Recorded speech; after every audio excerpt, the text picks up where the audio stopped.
मेरो कविताको शीर्षक छ पहाड र पहिरो।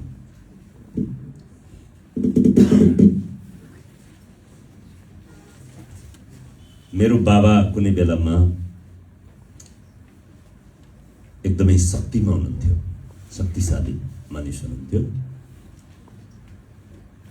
पछि उहाँको शक्ति आफ्नो जीवनकालमै सबै भत्किएर गयो। उहाँकै मेमोरीमा लेख्यो कविताहरू पहाड र पहिरो।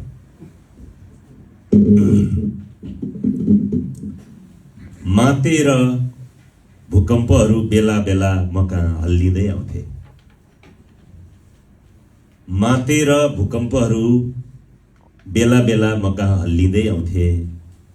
मेरो पदचाप मुनि थरर थरर काँप्थे र जान्थे कायरहरू। आँधीहरू दूर क्षितिजदेखि दगुर्दै आउँथे। मेरो सामर्थ्यमा ठोकिएर बाङ्गिन्थे र बेपत्ता हुन्थे। बादलहरू जुलुस निकाल्थे र आफै पानी हुन्थे। चट्याङहरू शून्यको गाला चड्काएर कतै हराउँथे। म कमजोरीहरू भत्काउन निमग्न र आनन्दित शक्तिहरूको खेल हेरेर समय काट्थे जब म आफू सामर्थ्यका इँटाहरूले बनेको थिएँ। क्रोधले उर्लिएर आउँथे प्रलयका नदीहरू। मलाई सुमसुम्याउँथे र आफ्नो निरीहता सुसेल्दै समयको ओह्रालो भाग्थे।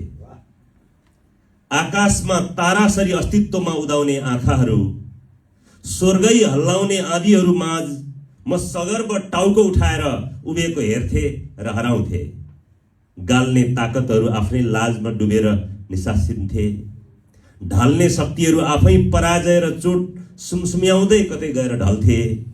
समय चोट दाग्ने रहरले ममा धार लगाइरहन्थ्यो हरदम र आफै शरमले चुपचाप आफ्ना बोधा क्षणहरू बाटातिर खसाली हिँड्थ्यो जब म आफू सामर्थ्यका इँटाहरूले बनेको थिएँ। तर पहिरो जाँदा पहाडमै त जाँदो रहेछ। भत्किनु पर्दा निर्मिति नै त भत्काउँदो रहेछ।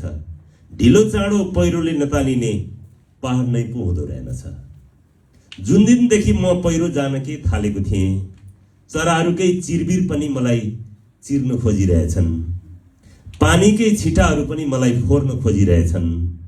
एक भङ्गालो पनि नबग्ने बगर मलाई बगर बनाउन खोज्छ। फुलसित खेल्न हिँडेको हावाको हल्का झोक्का जाँदा जाँदै मलाई ढाल्न खोज्छ। मेरो उचाइलाई घिसारेर मेरो फेदीमा पुर्याउन खोज्छ। मेरो आयतन खाली गरेर म भरको एउटा नयाँ आकाश उभ्याउन खोज्छ। भूकम्पहरू पनि पो आफै भित्रबाट उठिरहेछन्। हल्कै बतास पनि भय मिसिएर आँधी पनि जाँदो रहेछ। मसिना नदेखिने ताकतहरू पनि सुरसा देखिँदा रहेछन्।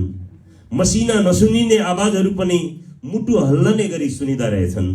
आफ्नै आँसु नै मलाई भत्काएर बग्न थाल्यो जुन दिनदेखि म पहिरो जान के थालेको थिएँ। यति बेला म संवेदनको नितान्त एक शीशमहल उभिएको छु। औसत मौसम नै मलाई अत्यधिक क्रूर लागिरहेछ। भएको खासै केही छैन, रही पनि मलाई ठुलै केही भइरहेछ। किन लागिरहेछ कि म सधैँ चट्याङहरू खसाल्न तयार आकाशमुनि छु। बाढी छेउ बालुवाको पहाड छु। भूकम्पको इपिसेन्टरमा छु। अस्तित्वको चेपमा छु। प्रलयको चापमा छु। म किन हिर्काउन मात्र तयार सहस्र सम्भावनाहरूको धरापमा छु।